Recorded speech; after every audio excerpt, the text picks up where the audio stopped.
Hey guys, welcome back to the range. So we actually now have a building down here at our gun range, which is pretty exciting. So we're doing our little bit of filming today.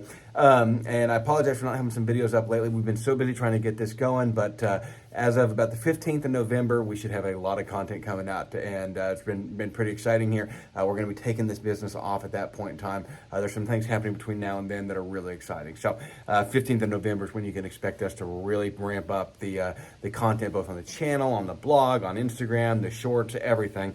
We'll be ramping that up, and actually I'll be filming every single day. So, or 5 days a week, I shouldn't say every single day, 5 days a week. So really, really exciting. Okay, so let's talk about should you carry with one in the chamber, okay? So the argument for carrying with one in the chamber is, there's basically two arguments on this, right? So the first argument is, do I carry with just a loaded magazine in the gun, chamber forward, chamber empty, and then at that point in time, if I needed to use the gun, I rack the slide and then engage, okay? That's one argument.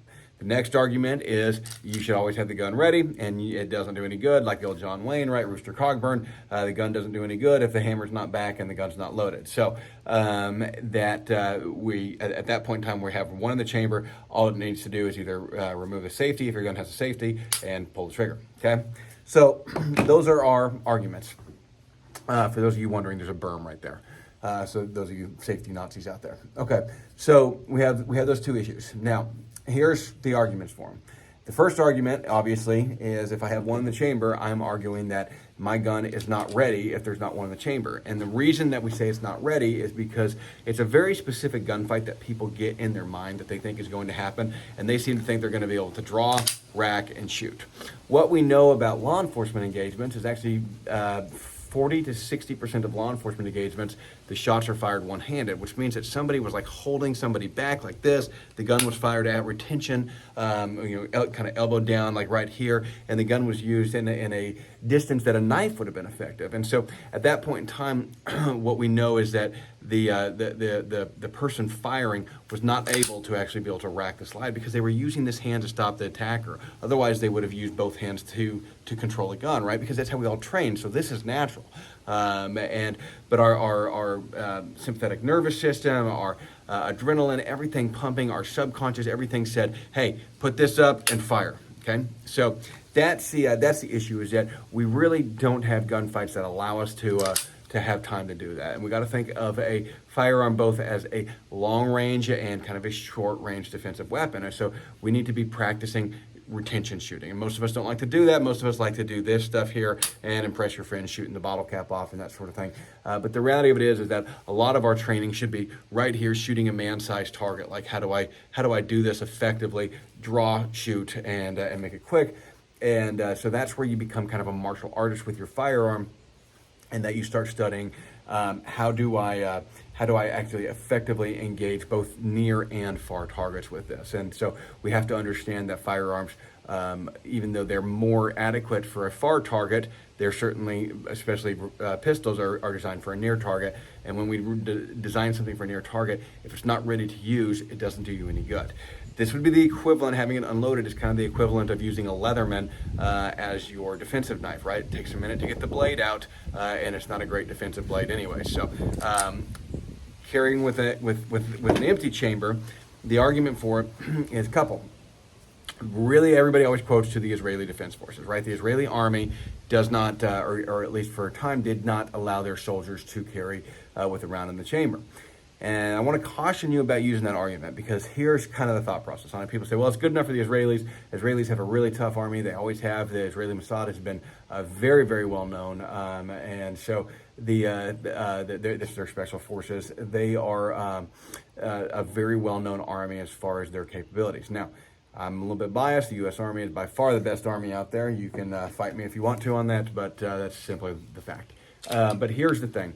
The Israeli army, on this note, is when armies do things, it doesn't necessarily mean it's good for the individual. And what the armies will look at is they look at statistics, and they look at, okay, what is the likelihood of a negligent discharge versus the likelihood that somebody will have to transition to a pistol? Well, likelihood of a negligent discharge when you have 100,000 troops with weapons on, the likelihood of a negligent discharge and a negligent discharge possibly hurting somebody may actually be higher than the likelihood of them actually having to go to their sidearm during a gunfight. So at that point in time, it makes more sense for me to carry with the empty chamber, right? Because they're not looking at it as an individual, they're looking at it from the whole. And this is the same thing that, the Army, or American Army, they have to wear PT belts. If you don't know what that is, it's a big glow-in-the-dark belt or reflective belt that everybody has to wear, and it's freaking annoying. But there was a time period that they started making people do it on CAF. That's Kandahar Airfield. It's in the middle of Kandahar. That's in a fucking combat zone. And they were making people wear a PT belt around CAF. CAF is this huge city, by the way, if you've never been there. But anyways, I don't know if they still are or what the deal is now, but there's a period of time where they were making people wear a PT belt there. The reason is because the Army looks at the numbers and says, okay, one person gets run over by a vehicle and gets killed, injured, whatever, a year. We can stop that by buying a $3 belt for everybody, and we reduce that risk down because it makes them more visible. And it does, the numbers do show that it works, and that it made that one person more visible. So a lot of us think, well, that's natural selection. Let him get hit if he's too stupid to look both ways, and that's one problem. But the Army is stuck paying out, life insurance and disability and all this stuff to that victim's families. And so they look at it as simply a cost analysis. And so we can't always model what we want to look at tactically of what the military does, because the military has a different decision-making process, actually called MDNP, military decision-making process. Okay, so the military's decision-making process, they have to take into account a lot of things that you would not take into account. In fact, you would be remiss to take into account in the civilian world.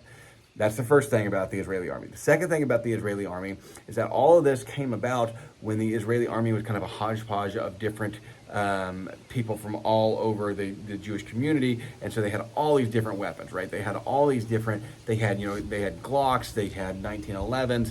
Well, they actually didn't have Glocks, because Glocks weren't out until the 80s, but they had a lot of 1911s, a lot of revolvers and stuff like that.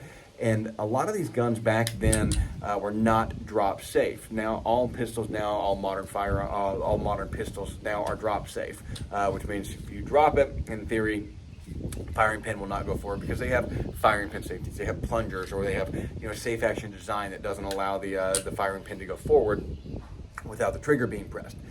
So there's a lot of reasons in there that is protected.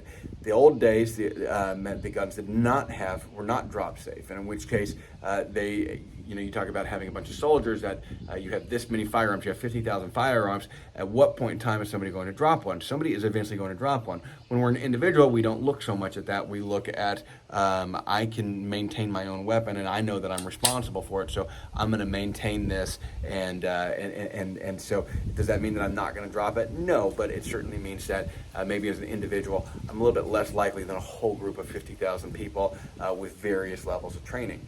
The other thing that we get to consider now is that all of our guns are drop safe, and if you're carrying a gun that's not drop safe, you should stop carrying it. So two things to consider there. So the thing that we have to understand about the Israeli argument is that it was made with different decisions in mind, and different issues in mind. The last thing that we kind of have to remember about this Israeli argument is simply that the Israeli argument doesn't really work now, because the Israeli army doesn't really do it anymore. We've worked with some of them; they carry cocked and locked, and just the same way the American army does. And a lot of times, so like when you're on bases in any type of like NATO base, a lot of times you will carry with the magazine and an empty chamber, and that again is to eliminate issues with negligent discharges. But I'll tell you who doesn't is the MPs. The MPs carry with one in the chamber, because they might actually have to use that pistol there in that vicinity.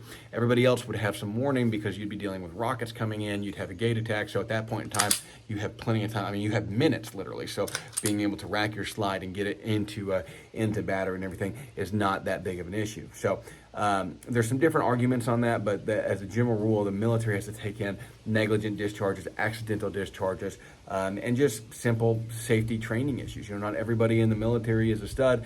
Some of them are not very well trained, or are not capable of being well trained, right? You have some people that get chaptered out of the military because they were not able to conform, and so that is actually a thing. So when we look at those couple issues, we realize, okay, so the Israeli argument doesn't really apply to an individual person and to the private citizen. So guys, I would encourage you, carry one in the chamber, keep the gun ready to go. It doesn't do you any good if it's not completely cocked and locked.